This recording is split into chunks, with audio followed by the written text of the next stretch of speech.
Hello तो प्यारे students, आज अपन कंप्लीट करने जा रहे हैं ये चैप्टर पूरा एक शॉट के अंदर। मतलब एक वीडियो के अंदर अपन पूरा चैप्टर कंप्लीट आउट करेंगे। कौन सा? Fundamental unit of life. इस चैप्टर के अंदर बेसिकली अपन सेल्स के बारे में पूरी जितनी भी सेल्स है, सेल की जो प्लाज्मा मेम्ब्रेन है, न्यूक्लियस है, साइटोप्लाज्म है, साइटोप्लाज्म के अंदर जितने भी सेल ऑर्गेनेल्स प्रेजेंट है, उन सब के बारे में आज अपन डिटेल आउट जो वन शॉट है वो अपन कंप्लीट करें। ठीक है, तो स्टार्ट करते हैं। फंडामेंटल यूनिट ऑफ लाइफ, इसके अंदर बेसिकली सेल के बारे में पढ़ेंगे। सेल्स अपन कैसे होती है? टाइनी माइक्रोस्कोपिक यूनिट होती है। जितना भी मैंने अंडरलाइन कर रखा है एक बार आप उसको गो थ्रू आउट कर लेना, आपके एग्जाम्स में फुल मार्क्स आ जाएंगे। फुल गारंटी है कि आपके फुल में से फुल मार्क्स आएंगे अगर आप ये जो नोट्स है वो पूरे पढ़ते जा रहे हैं तो। ठीक है, तो इंट्रोडक्शन से आते हैं, अपन स्टार्ट करते हैं। जो सेल होती है वो टाइनी माइक्रोस्कोपिक यूनिट होती है। सेल की डेफिनेशन अगर अपन लिखनी चाहेंगे तो सेल की डेफिनेशन अपन ये लिखेंगे। सेल जो होती है fundamental structure and the functional unit of life होती है। फंडामेंटल बोलते हैं, फंडामेंटल इसलिए बोलते हैं सेल को क्योंकि ये हर जितने भी ऑर्गेन्स है अपनी अर्थ के ऊपर, सबके अंदर सेल्स फॉर्म होती है। इस वजह से इसको फंडामेंटल यूनिट बोलते हैं। इसको स्ट्रक्चरल यूनिट इस वजह से बोलते हैं क्योंकि पूरी बॉडी बनती है, पूरी जितनी भी बॉडी है वो सेल से बनती है। इस वजह से अपना पूरी बॉडी का स्ट्रक्चर जो है वो सेल्स बनाती है। कैसे? सेल जो होती है वो अपनी क्या बनाती है? सेल अपनी बनाती है टिश्यू, टिश्यू अपनी क्या बनाती है?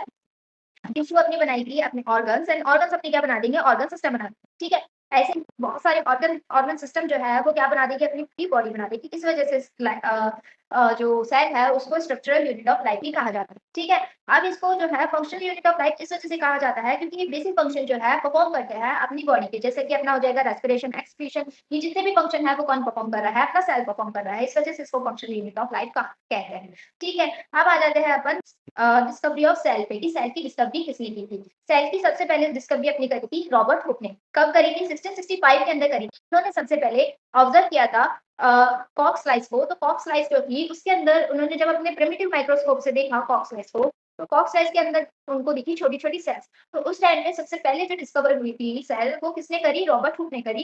किसके थ्रू करी? अपने प्रिमिटिव माइक्रोस्कोप के थ्रू। कॉक्स स्लाइस को देखा तो कॉक्स स्लाइस के अंदर बहुत सारी छोटी छोटी यूनिट्स पाई गई और उन यूनिट्स को उन्होंने नाम दे दिया सेल।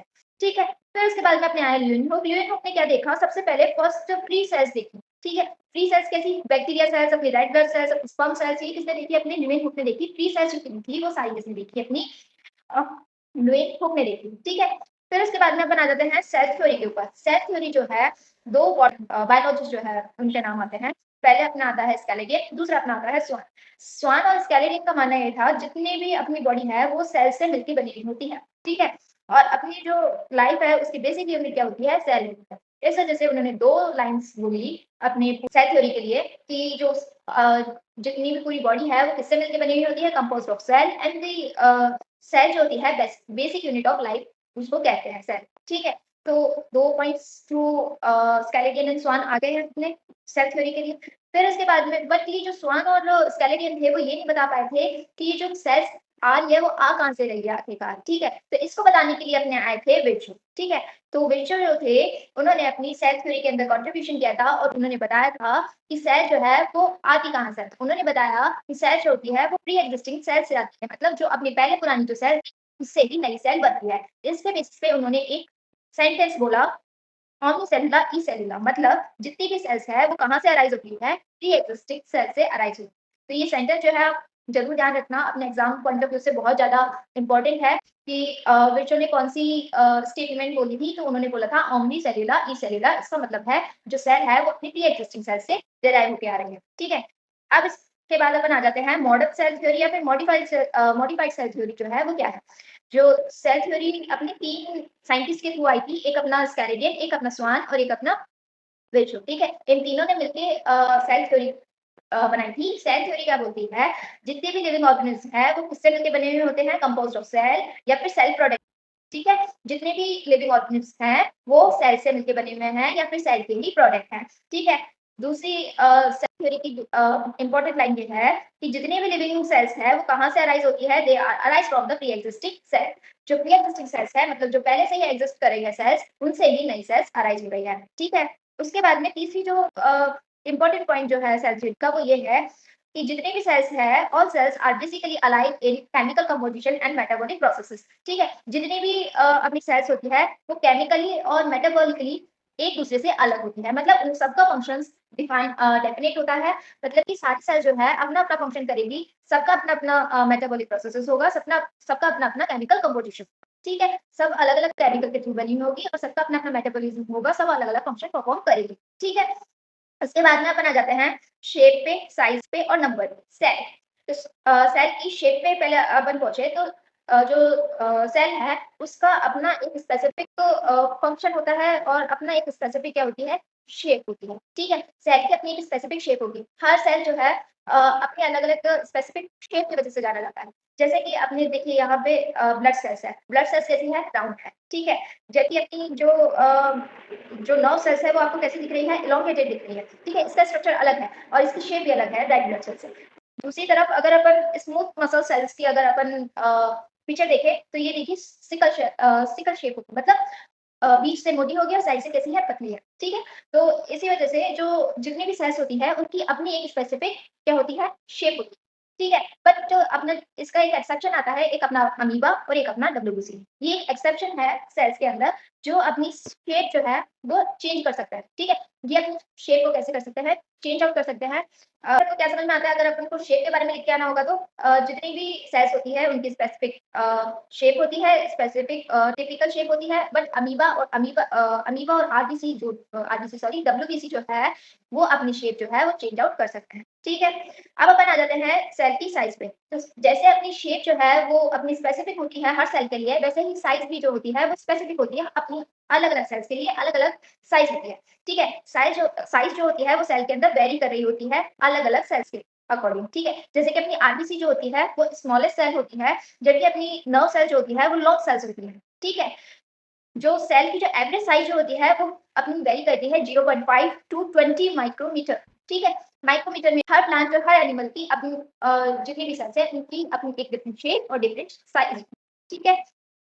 अब अपन आ जाते हैं सेल नंबर के ऊपर। सेल नंबर जो है हर ऑर्गेनिज़्म जो है वो 2 टाइप के ऑर्गेनिज़्म अपने पाए जाते हैं अर्थ के ऊपर।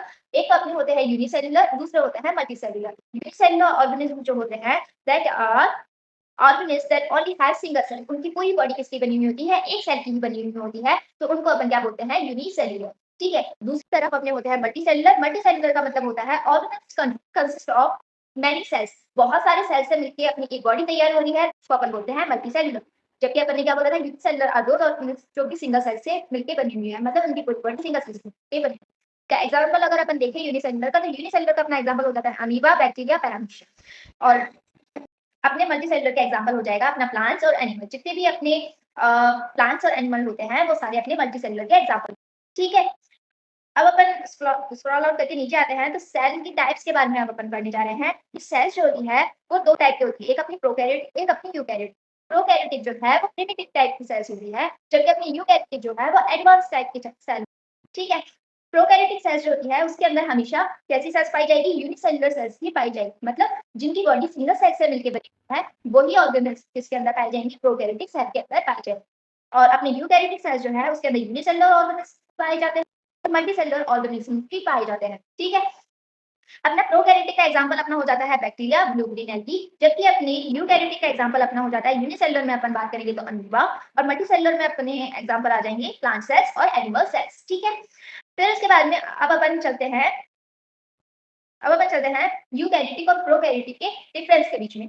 अगर आपके क्वेश्चन में आ जाता है right difference between the prokaryotic and eukaryotic cells, तो उसके अंदर मैं यहाँ पे आपको बताती हूँ कि आप क्या, ठीक है? तो प्रोकैरियोटिक सेल जो होते हैं वो प्रिमिटिव होते हैं, जबकि अपने यूकैरियोटिक सेल जो होते हैं वो अपने एडवांस होते हैं, ठीक है? प्रोकैरियोटिक सेल जो होते हैं इनकम्प्लीट सेल्स होती है और अपनी यूकैरियोटिक सेल जो होती है वो कंप्लीट सेल्स होती है, ठीक है? प्रोकैरियोटिक सेल्स के अंदर अपने ऑलवेज यूनिसेल्युलर पाए जाएंगे जितने भी ऑर्गेनिज्म हैं, जबकि अपनी यूकैरियोटिक सेल्स है उसके अंदर यूनिसेल्युलर और मल्टीसेल्युलर दोनों टाइप की सेल्स पाई जाएगी, ठीक है? प्रोकैरियोटिक सेल्स के अंदर न्यूक्लियस मेम्ब्रेन जो है वो वेल डिफाइंड नहीं होता है, ठीक है? न्यूक्लियस वेल डिफाइंड नहीं होगा तो डीएनए अपना स्कैटर्ड होता है। इसके अंदर प्रोकैरियोटिक के अंदर, इस वजह से ही तो उसको प्रिमिटिव बोल रहे हैं, ठीक है? और यूकैरियोटिक जो होता है उसके अंदर वेल डिफाइंड न्यूक्लियस होता है, ठीक है? इस वजह से जितना भी अपना डीएनए कंटेंट है वो अपना ओनली न्यूक्लियस के अंदर ही पाया जाता है, ठीक है? बाहर साइटोप्लाज्म में बिखरा हुआ नहीं होगा अपना जितना भी डीएनए कंटेंट है। जबकि प्रोकैरियोटिक तरफ क्या है? न्यूक्लियर मेम्ब्रेन नहीं है, न्यूक्लियस नहीं है, इस वजह से उनका डीएनए जो है वो स्कैटर्ड आउट होता है, ठीक है? अपनी जो प्रोकैरियोटिक होता है उसके अंदर मेम्ब्रेन बाउंड सेल ऑर्गेनेली प्राय नहीं जाती है, मतलब जो जितनी भी सेल ऑर्गेनेली होती है वो नेकेड होती है, मतलब उनके पास में उनकी मेम्ब्रेन नहीं होती है, मतलब उनकी बाउंड्री नहीं होती है। जबकि अपनी जो यूकैरियोटिक सेल्स है वो मेम्ब्रेन बाउंड ऑर्गेनेली उसके अंदर पाई जाती है। मतलब जितनी भी सेल ऑर्गेनेली है यूकेरियोट्स के अंदर, उनकी अपनी एक कवरिंग होती है, उस कवरिंग को अपन क्या बोलते हैं? मेम्ब्रेन बोलते हैं। तो इस वजह से जितनी भी सेल ऑर्गेनेली होती है मेम्ब्रेन बाउंड होती है, उनकी अपनी एक मेम्ब्रेन होती है, अपनी एक बाउंड होती है, ठीक है। जो प्रोकैरियोटिक सेल्स होती है उसके अंदर राइबोसोम्स जो होते हैं वो छोटे होते हैं, और अपने यूकैरियोटिक सेल्स जो होते हैं उसके अंदर राइबोसोम्स क्या होते हैं? बड़े होते हैं, ठीक है। प्रोकैरियोटिक सेल्स के अपन एग्जांपल की बात करें तो अपने आर्किया बैक्टीरिया और साइनोबैक्टीरिया जो है वो प्रोकैरियोटिक के एग्जांपल हो जाएंगे। दूसरी तरफ अपने यूकैरियोटिक के एग्जांपल जो है उसके अंदर सारे लिविंग ऑर्गेनिज्म आएंगे, अपने बैक्टीरिया और ब्लू ग्रेनेड। ब्लू ग्रेनेड और बैक्टीरिया को छोड़ के अपने जितने भी ऑर्गेनिज्म अर्थ पे पाए जाते हैं उनको अपन क्या बोलते हैं? यूकैरियोटिक सेल्स बोलते हैं, ठीक है। तो आपको डिफरेंस समझ में आ गया है इन सब के बीच में कि क्या क्या डिफरेंस होगा, ठीक है। तो अब अपन आ जाते हैं स्ट्रक्चर ऑफ सेल पे। इस सेल की स्ट्रक्चर जो है वो बनती कैसे है आखिरकार? तो सेल की स्ट्रक्चर जो है वो अपने तीन मेजर पार्ट के थ्रू बनती है। पहली अपनी होती है प्लाज्मा मेम्ब्रेन, जिसको अपन सेल मेम्ब्रेन भी बोलते हैं, जो कि अपनी सेल की बाउंड्री बनाने का काम करता है। साइटोप्लाज्म जो है वो अपना फ्लूइड कंटेंट प्रेजेंट होता है, जो जितना भी अपना प्लाज्मा मेम्ब्रेन है उसके अंदर फ्लूइड कंटेंट जो प्रेजेंट है उसको अपन बोलते हैं साइटोप्लाज्म। और सेंटर में एक अपना स्ट्रक्चर है उसको अपन बोलते हैं न्यूक्लियस, जिसके अंदर बेसिकली अपने जेनेटिक मटेरियल प्रेजेंट होता है, जैसे कि अपना डीएनए, ठीक है। तो मैं स्ट्रक्चर आपको बना के दिखा देती हूँ एक बार वापस। जो अपनी बाउंड्री सपोज कर लीजिए अपनी सेल है, ठीक है। तो ये रेड कलर की बाउंड्री जो है दैट इज अपनी प्लाज्मा मेम्ब्रेन, ठीक है। सेल की जो बाउंड्री बना रही है उसको अपन प्लाज्मा मेम्ब्रेन बोलेंगे। बीच में जो है एक स्ट्रक्चर प्रेजेंट होता है जिसके अंदर अपना जेनेटिक मटेरियल प्रेजेंट होता है। जेनेटिक मटेरियल को अपन डीएनए बोलते हैं। तो ये जो स्ट्रक्चर है उसको अपन क्या बोलेंगे? न्यूक्लियस। और बीच में जितना भी फ्लूइड कंटेंट अपना बचा कुचा है उसको अपन क्या बोलेंगे? साइटोप्लाज्म, ठीक है। अब अपन आ जाते हैं प्लाज्मा मेम्ब्रेन। आखिर ये प्लाज्मा मेम्ब्रेन होती क्या है? अभी अपन ने पढ़ा प्लाज्मा मेम्ब्रेन जो है वो अपनी बाउंड्री बना रही है, किसकी? अपनी सेल की बाउंड्री बना रही है। तो प्लाज्मा मेम्ब्रेन का फंक्शन क्या होगा? प्लाज्मा मेम्ब्रेन जो है वो सेपरेट आउट करती है जितना भी सेल के अंदर का कंटेंट है उसको अपने एक्सटर्नल एनवायरनमेंट से सेपरेट आउट करने का काम किसका है? प्लाज्मा मेम्ब्रेन का है, ठीक है। प्लाज्मा मेम्ब्रेन अपनी कैसी होती है? प्लाज्मा मेम्ब्रेन अपनी थिन होती है, डेलिकेट होती है, इलास्टिक होती है, ठीक है। सेलेक्टिवली परमेएबल होती है। सेलेक्टिवली परमेएबल का मतलब है सेलेक्टिव चीजों को ही अंदर आने देगी और सेलेक्टिव चीजों को ही बाहर जाने देगी सेल के, ठीक है। जो काम की चीजें हैं उसको अंदर आने देगी, ठीक है, और जो काम की चीजें नहीं है उसको अंदर आने नहीं देगी। इसी तरीके से सेल के अंदर जो काम की चीजें नहीं है उसको ही बाहर जाने देगी, और जो काम की चीजें अपनी बहुत ज्यादा है उसको बाहर जाने नहीं देगी, ठीक है। इस वजह से प्लाज्मा मेम्ब्रेन को अपन क्या बोलते हैं? सेलेक्टिवली परमेएबल मेम्ब्रेन भी कहते हैं, ठीक है। और जो प्लाज्मा मेम्ब्रेन होता है अपना कैसा होता है? फ्लेक्सिबल, ठीक है। अब प्लाज्मा मेम्ब्रेन जो है वो क्या उसकी फंक्शन की अगर अपन बात करें तो प्लाज्मा जो है वो परमिट करता है entry and exit of some material. Cell के जितने भी मटेरियल है उनकी कुछ मटेरियल्स को परमिट करता है बाहर जाने के लिए या फिर अंदर आने के लिए, ठीक है। इसके अलावा दूसरा फंक्शन जो है प्लाज्मा मेम्ब्रेन का वो प्रिवेंट करता है movement of some other material. कुछ मटेरियल ऐसे होते हैं जो अपन को बाहर नहीं भेजने हैं या फिर अपन को सेल के अंदर नहीं लेने हैं, तो उसको प्रिवेंट करने का काम भी कौन कर रहा है? सेल के अंदर अपना प्लाज्मा मेम्ब्रेन कर रहा है, ठीक है। प्लाज्मा मेम्ब्रेन जो है प्रिवेंट कर रहा है, मतलब रोक रहा है जो मटेरियल्स अपने सेल के काम के नहीं है या फिर जो मटेरियल अपने सेल के काम के हैं तो उनको बाहर जाने से भी रोकेगा, और जो अपने मटेरियल जो है वो सेल के काम के नहीं है तो उनको अंदर आने से भी रोकेगा, ठीक है। प्लाज्मा मेम्ब्रेन जो है उसको अपन क्या बोलते हैं? सेलेक्टिवली परमेएबल मेम्ब्रेन कहते हैं। मैंने ऊपर समझाई दी है कि इसको सेलेक्टिवली परमेएबल मेम्ब्रेन क्यों कहते हैं, ये क्योंकि सेलेक्टिव चीजों को ये अंदर या बाहर जाने देता है, ठीक है। अब अपन आ जाते हैं प्लाज्मा मेम्ब्रेन के दो स्पेशल फंक्शन के ऊपर। अपना पहला है डिफ्यूजन, दूसरा है ऑस्मोसिस। डिफ्यूजन का मतलब वैसे तो डिफ्यूजन और ऑस्मोसिस है तो एक ही जैसे, ठीक है, बट जो डिफ्यूजन एंड ऑस्मोसिस में छोटा सा डिफरेंस क्या है? डिफ्यूजन जो है वो अपनी गैसियस मॉलिक्यूल के अंदर भी होता है, वाटर मॉलिक्यूल के अंदर भी होता है और अपने सॉलिड मॉलिक्यूल के अंदर भी होता है, जबकि अपना जो ऑस्मोसिस है वो ओनली वाटर मॉलिक्यूल्स के अंदर ही होता है, ठीक है। और जो ऑस्मोसिस है वो थ्रू सेलेक्टिवली परमेएबल मेम्ब्रेन के थ्रू होगा, जबकि अपना डिफ्यूजन जो है वो अपन कोई सी भी मेम्ब्रेन के थ्रू कर सकते हैं, ठीक है। तो डिफ्यूजन की अपन अगर डेफिनेशन देखें तो वो क्या है? Movement of molecule. डिफ्यूजन एक तरीके का प्रोसेस है जिसके अंदर मॉलिक्यूल का मूवमेंट होता है, और वो मूवमेंट कहाँ से कहाँ होता है? वो मूवमेंट होता है अपना हायर कंसंट्रेशन टू अपना लोअर कंसंट्रेशन। जहाँ जहाँ पे मॉलिक्यूल ज्यादा है उसको अपन बोलते हैं हायर कंसंट्रेशन, और जहाँ अपने मॉलिक्यूल्स कम प्रेजेंट है उनको अपन उस जगह को अपन बोलते हैं लोअर कंसंट्रेशन। तो सेल के अंदर एक ऐसा फंक्शन होता है कि ये जो बराबर बांटने का काम करता है मॉलिक्यूल्स को, ठीक है। तो अब जहाँ पे हायर कंसंट्रेशन है मतलब मॉलिक्यूल ज्यादा है, वहां से मॉलिक्यूल्स को उठाएगा और कहाँ पे दे देगा? अपना जहाँ पे मॉलिक्यूल्स की कंसंट्रेशन कम है, मतलब मॉलिक्यूल्स की कम है वहां पे दे देगा, ठीक है। तो बाय डिफ्यूजन डिफ्यूजन के अंदर अपना क्या होता है, मॉलिक्यूल्स का मूवमेंट होता है, जहाँ पे सेल्स मॉलिक्यूल्स ज़्यादा है मतलब हायर कंसंट्रेशन है, वहाँ से मूवमेंट होगी और स्टार्ट होके कहाँ पे खत्म होगी, अपनी मूवमेंट खत्म होगी लोअर कंसंट्रेशन पे, मतलब कि जहाँ पे मॉलिक्यूल्स की कमी है वहाँ पे पहुँच जाएगी। जितनी भी मॉलिक्यूल्स जहाँ पे ज़्यादा है वहाँ से उठेंगे और जहाँ पे मॉलिक्यूल्स अपने कम है वहाँ पे आ जाएंगे, मतलब इसका मूवमेंट हो रहा है higher concentration to lower concentration. इसी तरीके से अपना ऑस्मोसिस भी यही करता है, ऑस्मोसिस में मूवमेंट करेगा, बट क्या करेगा, किस चीज़ का मूवमेंट करेगा, ओनली वाटर मॉलिक्यूल्स का मूवमेंट करेगा और थ्रू सेलेक्टिवली परमेएबल मेम्ब्रेन के थ्रू ही करेगा। ठीक है, बिना सेलेक्टिव परमेएबल मेम्ब्रेन के थ्रू ऑस्मोसिस नहीं हो सकती है। ठीक है, और ऑस्मोसिस जो है higher water concentration to lower water concentration molecules का मूवमेंट कराता है। ठीक है, ये हो गया अपना डिफ्यूजन एंड ऑस्मोसिस। अब अपन आ जाते हैं हाइपोटोनिक सॉल्यूशन पे और अपना हाइपरटोनिक और आइसोटोनिक सॉल्यूशन पे। हाइपोटोनिक सॉल्यूशन मतलब है जहाँ इसके अंदर अपन क्या देखते हैं ना, हाइपोटोनिक सॉल्यूशन मतलब है जहाँ पे अपन ने एक बीकर ले लिया, सपोज करो उसके अंदर अपन एक सॉल्यूशन बनाया। सॉल्यूशन अपना बनता कैसे है, सॉल्वेंट और अपना सॉल्यूट के थ्रू। ठीक है, सॉल्वेंट और सॉल्यूट के थ्रू। तो सॉल्वेंट अपन क्या लेते हैं, वाटर, वाटर के अंदर अपन कुछ अमाउंट में सॉल्ट मिक्स करते हैं तो अपना क्या बनता है, सॉल्यूशन बनता है। तो उस अब सॉल्यूशन की अगर अपन बात करें तो सॉल्यूशन होते हैं 3 तरीके के। एक अपना होता है हाइपोटोनिक सॉल्यूशन, एक अपना होता है आइसोटोनिक सॉल्यूशन, एक अपना होता है हाइपरटोनिक सॉल्यूशन। हाइपोटोनिक सॉल्यूशन मतलब जहाँ पे वाटर मॉलिक्यूल ज्यादा है तो सॉल्यूशन को अपन नाम देंगे हाइपोटोनिक सॉल्यूशन। जहाँ पे अपना वाटर मॉलिक्यूल जो है कम है तो उस सॉल्यूशन को अपन नाम देंगे हाइपरटोनिक सॉल्यूशन। अब जो सॉल्यूशन है उसके अंदर अपन सेल्स रख करके देखेंगे तो अपन सेल्स जो है, अपन जो है सेल्स को अपन बीकर्स के अंदर जितने भी अपन ने सॉल्यूशन बनाया है, हाइपोटोनिक, आइसोटोनिक और हाइपरटोनिक सॉल्यूशन है, उसके अंदर अपन सेल्स को रख के देखेंगे और सेल्स के अंदर देखेंगे सेल फूल रही है या श्रिंक हो रही है या फिर उसकी साइज और शेप में कोई अंतर आ रहा है या नहीं। ठीक है, तो पहला अपन जो है सेल देखेंगे हाइपोटोनिक सॉल्यूशन के अंदर। हाइपोटोनिक सॉल्यूशन मतलब जहाँ पे वाटर का जो कंसंट्रेशन है वो ज्यादा है। ठीक है, हाई वाटर कंसंट्रेशन मतलब सॉल्यूशन कैसा है, बहुत ज्यादा डाइल्यूटेड है। ठीक, तो इसके अंदर जो सेल है वो क्या करेगा, बाहर वाटर मॉलिक्यूल ज्यादा है, वाटर मॉलिक्यूल ज्यादा है तो वाटर मॉलिक्यूल कहाँ से कहाँ मूव होगा, सेल के अंदर मूव हो जाएगा सॉल्यूशन। सॉल्यूशन से अपने सेल के अंदर जब वाटर आ जाएगा तो सेल अपनी कैसी हो जाएगी, स्वेल अप हो जाएगी। ठीक है, तो इसी सॉल्यूशन को अपन क्या नाम देते हैं, हाइपोटोनिक सॉल्यूशन। मतलब कि इसके अंदर वाटर की कंसंट्रेशन क्या है, हाई है, और सेल अगर अपन इसके अंदर रखते हैं तो सेल कैसी हो जाती है, स्वेल अप हो जाती है। वाटर कहाँ से कहाँ मूव हो जाता है, अपना सॉल्यूशन से अपना वाटर मॉलिक्यूल जो है वो कहाँ पे मूव आउट हो जाएंगे, अपने सेल्स के अंदर। ठीक है, इसी तरीके से एक अपना होता है हाइपोटोनिक सॉल्यूशन। हाइपोटोनिक सॉल्यूशन मतलब जहाँ पे वाटर की कंसंट्रेशन जो है वो कम। ठीक, ऐसे सॉल्यूशन के अंदर अपन अगर सेल को रखते हैं तो सेल जो होता है वो श्रिंक आउट हो जाता है। क्यों, बाहर वाटर जो है उसकी कमी है, बाहर वाटर की कमी है और सेल के अंदर वाटर है। तो जो वाटर है अपने सेल से निकल के कहाँ पे आना स्टार्ट हो जाता है, अपने सॉल्यूशन के अंदर आना स्टार्ट हो जाता है। ठीक है, तो इसी प्रोसेस को सॉल्यूशन का अपन बोलते हैं हाइपोटोनिक सॉल्यूशन। मतलब जो सेल जो बाहर का जो सॉल्यूशन है वो कैसा है, वेरी कंसंट्रेटेड है, मतलब कि उसके अंदर वाटर मॉलिक्यूल की क्या है, मतलब वाटर की जो कंसंट्रेशन है वो कैसी है, कम। ठीक है, और सेल की कंसंट्रेशन क्या है, ज्यादा है। इस वजह से सेल जो मूवमेंट होती है वो कहाँ से जो सेल के अंदर जो मूवमेंट होती है वाटर की वो कहाँ से कहाँ होती है, सेल से स्टार्ट होती है वाटर की मूवमेंट और कहाँ खत्म होती है, सॉल्यूशन के अंदर खत्म होती है। एक अपना होता है आइसोटोनिक सॉल्यूशन। मतलब उसके अंदर जो सॉल्यूशन है और जो अपनी सेल है उसके अंदर जो वाटर का कंसंट्रेशन है वो बराबर होगा। ठीक है, सेल के अंदर भी और सॉल्यूशन के अंदर भी वाटर का कंसंट्रेशन कैसा है, बराबर होगा। इस वजह से जो मूवमेंट होती है वाटर की वो कहाँ से कहाँ होगी, इसमें मूवमेंट होगी ही नहीं। क्यों, क्योंकि जो कंसंट्रेशन है वो बिल्कुल बराबर है तो मूवमेंट का चांस तो होता ही नहीं।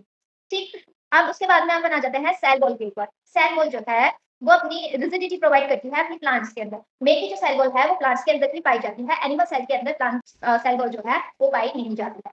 सेल वॉल जो है वो प्लाज्मा मेम्ब्रेन की आउटर कवरिंग होता है। प्लाज्मा मेम्ब्रेन से भी बाहर कोई भी जो कवरिंग होगी उसको अपन नाम देंगे सेल वॉल। ठीक है, सेल वॉल है वो रिजिडिटी प्रोवाइड करती है। इसके अलावा सेल वॉल जो है वो थिक होती है, नॉन लिविंग होती है और परमेएबल होती है। जबकि अपनी जो प्लाज्मा मेम्ब्रेन थी वो कैसी थी, अपनी थिन थी, लिविंग थी और सेलेक्टिवली परमेएबल थी। ये परमेएबल है क्यों, क्योंकि ये सारे मॉलिक्यूल्स को अंदर बाहर जाने देंगे क्योंकि इसके पोर्स जो होते हैं वो बहुत बड़े होते हैं कंपैरिजन टू प्लाज्मा मेम्ब्रेन। ठीक है, ये जो सेल वॉल है वो सेलुलोज की बनी हुई होती है। इस वजह से सेल वॉल जो है स्ट्रक्चरल स्ट्रेंथ प्रोवाइड करती है प्लांट को। ठीक है, सेल वॉल का फंक्शन जो होता है वो होता है रिजिडिटी प्रोवाइड कराना, प्लांट सेल को शेप देना। इसके अलावा जो सेल है उसको ड्राई होने से बचाना, अनफेवरेबल कंडीशन के अंदर भी जो प्लांट खड़े रहे। ठीक है, अपन तो क्या होता है कि अपन जो है कमरे के अंदर भाग जाता है, अपने घर के अंदर भाग जाता है जब कभी भी अपनी आंधी तूफान वगैरह आता है, बट स्टिल जो अपने प्लांट्स होते हैं उनके पास में उनका कोई घर नहीं होता है। इस वजह से उनको अपनी प्रोटेक्शन खुद ही करनी होती है और वो प्रोटेक्शन करने में उनकी मदद करती है सेल वॉल।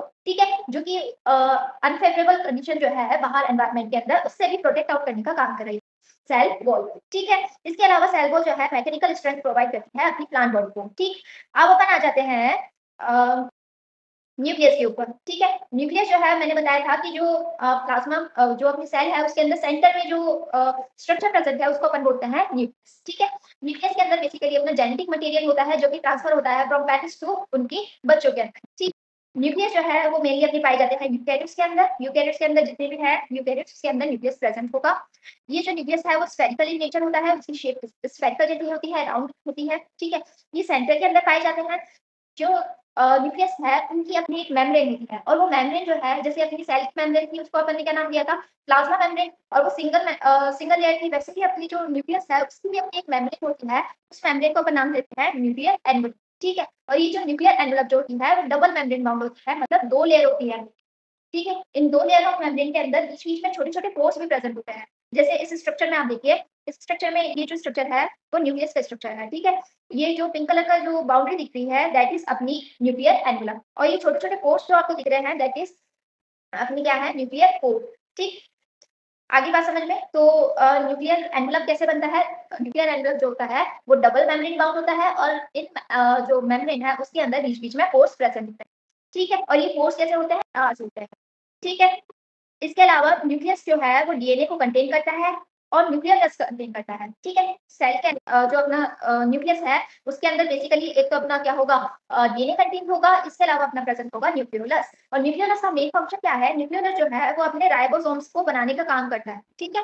राइबोसोम्स को बनाने का काम अपना कौन करता है? अपना करता है न्यूक्लियोलस, जो कहाँ पे प्रेजेंट होता है? न्यूक्लियोलस अपना प्रेजेंट होता है न्यूक्लियस के अंदर, ठीक।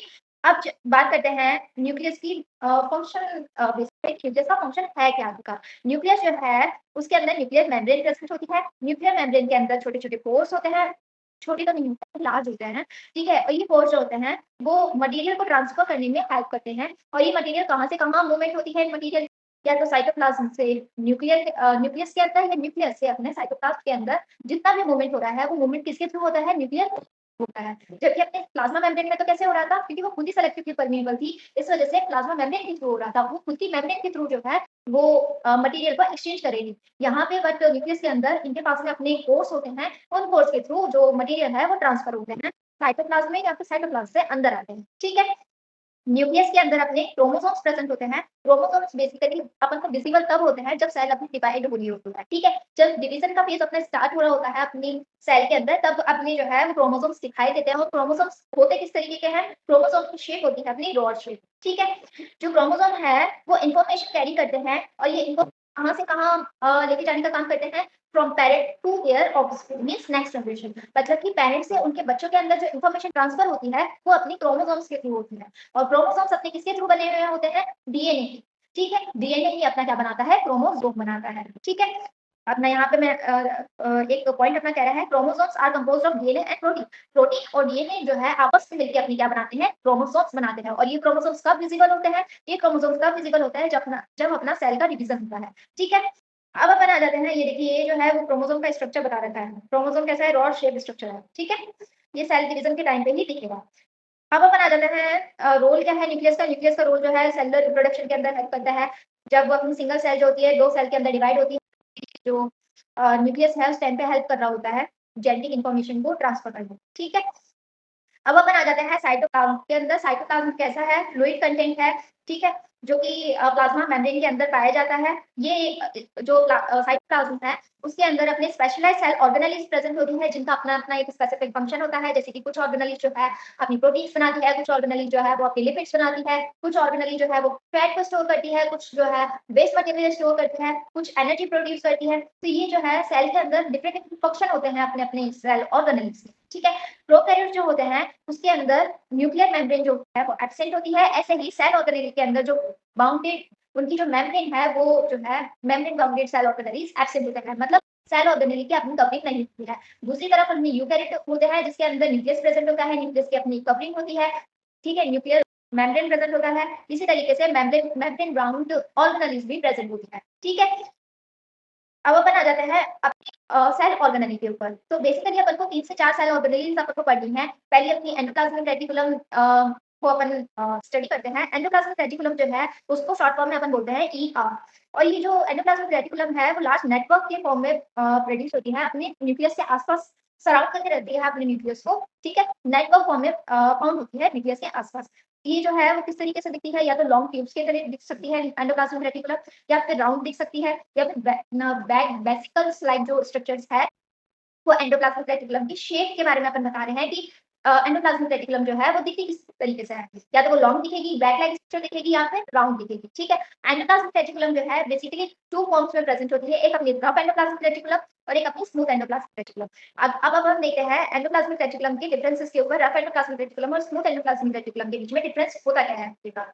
जो अपनी रफ एंडोप्लाज्मिक रेटिकुलम होती है, वो उसके अंदर राइबोसोम्स जो है उसकी सरफेस पे प्रेजेंट होता है। देखिए ये जो है एंडोप्लाज्मिक रेटिकुलम है, उसके ऊपर आप ब्लैक डॉट लाइक स्ट्रक्चर दिखते होंगे, ठीक है? इस वजह से ये जो ब्लैक डॉट लाइक स्ट्रक्चर है वो उसकी स्मूथ सरफेस को कैसी बना रही है, रफ सरफेस बना रही है, ठीक है? और इन ब्लैक डॉट स्ट्रक्चर्स को अपन बोलते हैं राइबोसोम्स, ठीक? तो ये जो राइबोसोम्स है ये इसकी स्ट्रक्चर्स को कैसे बना रही है, रफ बना रही है, ठीक है? एंडोप्लाज्मिक रेटिकुलम की सरफेस को कैसे बना रही है, रफ बना रही है। इस वजह से इसका नाम पड़ गया है रफ एंडोप्लाज्मिक रेटिकुलम। क्यों? क्योंकि एंडोप्लाज्मिक रेटिकुलम की सरफेस के ऊपर राइबोसोम्स अगर प्रेजेंट है तो उसको अपन बोलेंगे रफ एंडोप्लाज्मिक रेटिकुलम। जबकि दूसरी साइड अपना है smooth endoplasmic reticulum. Smooth endoplasmic reticulum पे अपने राइबोसोम्स प्रेजेंट नहीं होते हैं, इस वजह से उस जो एंडोप्लाज्मिक रेटिकुलम है उसकी सरफेस कैसी दिखाई देती है, स्मूथ दिखाई देती है। क्यों? क्योंकि उसके ऊपर डॉट लाइक स्ट्रक्चर अपने राइबोसोम्स प्रेजेंट नहीं होते हैं, ठीक है? इस वजह से इसका नाम पड़ गया है स्मूथ एंडोप्लाज्मिक रेटिकुलम।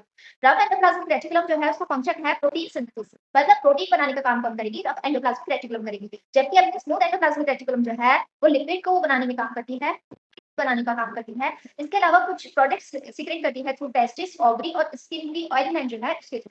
मतलब अपनी जो टेस्टिस है, ओवरी है और स्किन की जो ऑयल ग्लैंड्स है उससे कुछ हार्मोन्स रिलीज होते हैं, और वो हार्मोन्स कौन रिलीज करवाता है, अपना स्मूथ एंडोप्लाज्मिक रेटिकुलम रिलीज करवाता है, ठीक है? रफ एंडोप्लाज्मिक रेटिकुलम जो है वो एनिमल और प्लांट सेल्स दोनों के अंदर पाई जाती है, ठीक है? अब अपन आ जाते हैं गोल्जी एपरेटस। गोल्जी एपरेटस जो है उसका मेन फंक्शन जो है वो पोस्ट ऑफिस के तरह काम करता है सेल के अंदर, ठीक है? क्यों? क्योंकि ये जो है जितना भी अपना जो प्रोटीन अपना रफ एंडोप्लाज्मिक रेटिकुलम ने बनाया था उस जो प्रोटीन है उसको लेगा, उसका पैकेज करेगा, मतलब ये एक अपना डिलीवरी बॉय की तरह काम करता है, ठीक है? अपना जो गोल्जी एपरेटस है वो डिलीवरी बॉय की तरह काम करेगा। कैसे? जो फैक्ट्री के अंदर अपनी फैक्ट्री कौन है, अपनी एंडोप्लाज्मिक रेटिकुलम फैक्ट्री है, उसके अंदर जितना अपना बना उस प्रोटीन को लेगा, उस प्रोटीन को पैकेज आउट करेगा और जहाँ पे जरूरत होगी वहां पे ट्रांसफर कर देगा। इस वजह से इसको पोस्ट ऑफिस भी कहा जाता है सेल का, ठीक है? ये जो अब अपन बात करते हैं गोल्जी बॉडी के कुछ बेसिक फंक्शन के ऊपर। गोल्जी बॉडी को जो है सबसे पहले फैमिली गोल्जी ने देखा था, ठीक है? ये अपनी मेम्ब्रेन बाउंड वेसिकल्स होती है, मेम्ब्रेन के ऊपर प्रेजेंट होती है। इसका काम क्या होता है, एंडोप्लाज्मिक रेटिकुलम की जितने भी मटेरियल सिंथेसाइज हुए हैं उन मटेरियल को पैकेज आउट करना और उसको डिस्पैच करना टारगेटेड सेल्स के ऊपर। जैसे कि सेल के अंदर ही अगर जो मटेरियल्स अपने एंडोप्लाज्मिक रेटिकुलम ने बनाए हैं अगर उसकी जरूरत अगर सेल के अंदर ही है तो सेल के अंदर ट्रांसफर करेगा और सेल के अंदर डिस्पैच करेगा। और अगर उन मटेरियल्स की जरूरत सेल के बाहर है तो सेल के बाहर डिस्पैच आउट करेगा या फिर सेल के बाहर ट्रांसपोर्ट करेगा, ठीक है? इसके अलावा ये जो अपना गोल्जी बॉडी है वो किसमें इन्वॉल्व होता है, involve in the formation of lysosome. Lysosome का फॉर्मेशन कौन करता है, अपना करता है गोल्जी अपरेटस, ठीक है? अब अपन आ जाते हैं लाइसोसोम के ऊपर। लाइसोसोम जो होता है उसका सेलुलर जो होता है break down of damage organelles. जितने भी डैमेज ऑर्गेनेल्स हैं, मतलब जो ऑर्गेनेल खराब हो चुके हैं उनको क्या करना, ब्रेक डाउन करना और ब्रेक डाउन करके उसमें से एनर्जी गेन करना, ठीक है? किसका काम है, ये लाइसोसोम का काम है। इसके अलावा लाइसोसोम जो है वो रिसाइकलिंग के अंदर भी हेल्प आउट करती है। जितने भी न्यू स्ट्रक्चर जो काम के नहीं है वो अगर रिसाइकल करने की अपन को जरूरत पड़ेगी तो वो रिसाइकल कौन करेगा, अपनी करेगी लाइसोसोम। तो लाइसोसोम का फंक्शन क्या हो जाएगा, break down of damaged organelle and recycling of new structures, ठीक है? अब अपन आ जाते हैं माइटोकॉन्ड्रिया के ऊपर। ये स्ट्रक्चर जो आपको दिख रहा है दैट इज अपना माइटोकॉन्ड्रिया, ठीक है? माइटोकॉन्ड्रिया जो है उसको अपन power house of the cell का कहते हैं। माइटोकॉन्ड्रिया के अंदर एटीपी का फॉर्मेशन होता है। एटीपी का मतलब है एनर्जी बनना। किसी भी कॉम्प्लेक्स मॉलिक्यूल को तोड़ के उसमें से जो एनर्जी निकलती है उस प्रोसेस को अपन बोलते हैं एटीपी, ठीक है? ATP is also known as energy currency of the cell. Cell की एनर्जी करेंसी कौन है, अपनी एटीपी है, ठीक है? जो बॉडी के जितनी भी स्टॉक फॉर्म ऑफ एटीपी होती है वो अपनी एनर्जी यूज करने में अपनी हेल्प करती है। जैसे कि सेल के अंदर अपन कोई जैसे कि अपनी बॉडी है कुछ भी वर्क कर रही है, अपने बॉडी के अंदर जितने भी केमिकल कंपोजिशन हो रहे होते हैं, जितने भी कोई भी केमिकल कंपाउंड्स बन रहा होता है या ब्रेक डाउन हो रहा होता है, उस टाइम पे अपन को क्या होती है, एनर्जी की ज़रूरत होती है। कुछ भी काम करने के लिए अपन को एनर्जी की ज़रूरत होती है। तो ये जो माइटोकॉन्ड्रिया है, उसके अंदर स्टोर फॉर्म ऑफ एटीपी होती है, ठीक है? ये जो स्टोर फॉर्म ऑफ एटीपी है, वो अपनी एनर्जी प्रोवाइड करती है जब अपन को ज़रूरत होती है। इस वजह से इसको पावर हाउस ऑफ सेल भी बोलते हैं। क्यों? क्योंकि ये एनर्जी जब अपन को ज़रूरत है, उस टाइम पे दे रही है, ठीक है? ऐसे ही अपना पावर हाउस का काम क्या होता है, अपने इलेक्ट्रिसिटी जो आती है, उसके अंदर पावर हाउस का काम क्या होता है? जब अपन को इलेक्ट्रिसिटी चाहिए तब वो दे देता है। इसी तरीके से माइटोकॉन्ड्रिया जो है, जब अपन को एनर्जी की ज़रूरत होती है, तब ये क्या दे देगा, एनर्जी अपनी एटीपी के फॉर्म में दे देगा, ठीक है? इस वजह से इसको power house of the cell भी कहते हैं। अब अपन आ जाते हैं प्लास्टिड के ऊपर। प्लास्टिड जो होते हैं, मेनली अपना काम क्या होता है प्लास्टिक का, फोटोसिंथेसिस करना और ग्लूकोज बनाना, ठीक है? जितना भी खाना जो बन रहा है अपना प्लांट्स के अंदर, क्योंकि अपना खाना तो अपन कहाँ से लेते हैं, अपना खाना जो है अपन प्लांट से ले लेते हैं या फिर एनिमल के थ्रू ले लेते हैं, बट प्लांट्स के अंदर जो है एक स्पेशल सेल प्रेजेंट होती है, दैट इज अपनी प्लास्टिड्स। प्लास्टिड जो होती है, प्लांट जो है अपना खाना खुद बना सकते हैं, ठीक है, ग्लूकोज के फॉर्म में, और इस प्रोसेस को अपन क्या बोलते हैं, फोटोसिंथेसिस बोलते हैं, ठीक है। प्लास्टिक जो होती है मेनली बहुत सारी टाइप की होती है, बट अपने कोर्स में जो है प्लास्टिक की अपन को सिर्फ 3 फॉर्म्स पढ़नी है। एक अपनी ल्यूकोप्लास्ट, एक अपनी क्रोमोप्लास्ट, एक अपनी प्लास्ट, ठीक है। ल्यूकोप्लास्ट जो है उसका काम होता है स्टार्च जो है उसको स्टोर करना रूट के अंदर और स्टेम के अंदर। स्टेम और रूट के अंदर जितना भी स्टार्च है वो क्या होगा, स्टोर होगा, ठीक है। थ्रू किसके थ्रू, ल्यूकोप्लास्ट के थ्रू। क्रोमोप्लास्ट जो है, अब अपन आते हैं दूसरा स्ट्रक्चर प्लास्टिक का, दैट इज अपना क्रोमोप्लास्ट। क्रोमोप्लास्ट जो है वो पिगमेंट प्रोवाइड कराता है, मतलब कलर प्रोवाइड कराता है। कौन सा कलर प्रोवाइड कराएगा, ऑरेंज और येलो। आपने देखी होगी ऑरेंज और येलो कलर की लीव्स भी अपने प्रेजेंट होती है। वो जो कलर आ रहा है वो किसके थ्रू आता है, अपना प्लास्ट के थ्रू वो कलर आता है, ठीक है। अब अपन आते हैं क्लोरोप्लास्ट के ऊपर। क्लोरोप्लास्ट जो है वो ग्रीन कलर प्रोवाइड कराता है टू लीव्स, ठीक है। प्लांट के अंदर ग्रीन कलर अपना आ रहा है वो किसके थ्रू आता है, क्लोरोप्लास्ट की वजह से आता है। क्लोरोप्लास्ट जो है वो ग्रीन कलर का पिगमेंट जो है वो बनाता है। इसके अलावा प्लास्ट का एक और फंक्शन है, ये फोटोसिंथेसिस के अंदर भी हेल्प करता है। कौन, क्लोरोप्लास्ट, ठीक है। फोटोसिंथेसिस के थ्रू क्या होएगा, अपनी जो प्लांट है खुद का खाना खुद बना लेगी, ठीक है। तो क्लोरोप्लास्ट का क्या हो जाएगा, दो बेसिक फंक्शन होते हैं, एक तो ग्रीन रखना सेल्स को, ठीक है, अपनी जो प्लांट बॉडी है उसको ग्रीन रखना, ग्रीन पिगमेंटेड रखना। इसके अलावा फोटोसिंथेसिस भी कौन करता है, अपना प्लास्टिड भी करता है, ठीक है। अब अपन आ जाते हैं वैक्यूल्स के ऊपर। वैक्यूल जो है उसका मेन फंक्शन होता है स्टोर करना, ठीक है। मेन फंक्शन जो है उसका बेसिकली जो फंक्शन है, या वेस्ट प्रोडक्ट को स्टोर करेगा या फिर वाटर मॉलिक्यूल्स को स्टोर करेगा, ठीक है। एनिमल सेल और प्लांट सेल के अंदर वैक्यूल्स में बहुत अंतर होता है, ठीक है। एनिमल सेल्स में देखिए जो वैक्यूल्स है वो छोटे होते हैं और स्कैटर होता है, ठीक है। जबकि अपने प्लांट सेल्स है उसके अंदर जो वैक्यूल होता है वो लार्ज होता है और सिंगल होता है, ठीक है। इसके अलावा जो प्लांट सेल्स है, सॉरी एनिमल सेल्स हैं, उनके अंदर जो वैक्यूल है उसका काम है storage of nutrients, water and waste, ठीक है। जितना भी वेस्ट मटेरियल है, वाटर है, न्यूट्रिएंट्स है, इसको स्टोर आउट करने का काम किसका है, अपने वैक्यूल्स का है एनिमल सेल के अंदर। जबकि प्लांट सेल्स के अंदर इसका काम है स्टोरेज ऑफ वाटर, वाटर का स्टोरेज करेगा, ठीक है। इसके अलावा रिजिडिटी प्रोवाइड करेगा प्लांट्स के अंदर, ठीक है। अब अपना ये चैप्टर हो जाता है यहाँ पे कंप्लीट। होप आपको ये चैप्टर समझ में आया होगा।